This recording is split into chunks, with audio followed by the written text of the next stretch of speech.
তথ্য নেই কেন তারা রিজাইন করেছে। তো আপনারা জানেন যে এডিসি যে নির্বাচন এটা লোকাল বডি নির্বাচন, তো সাধারণত অ্যালায়েন্স হলে পরে একটু মতামত থাকতেই পারে যারা নিচে যারা কার্যকর্তারা থাকে, তার জন্য হয়তো সেখানে কোনো বিষয় হয়েছে, সেগুলো আমরা খবর নেব।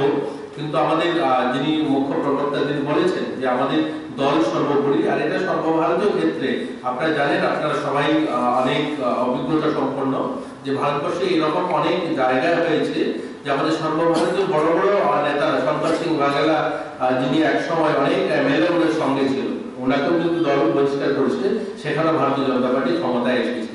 তো ক্ষমতা নির্বাচনে হার জিত সেটা আলাদা বিষয়, কিন্তু দল তার যে ডিসিপ্লিনিং সেখান থেকে কোনো অবস্থাতেই এক চুলও সরবে না।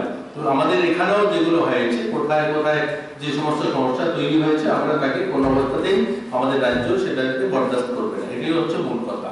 দলের বিরুদ্ধে নানা ক্ষোভের কারণে বা যে কারণেই হোক, যারা এখন পর্যন্ত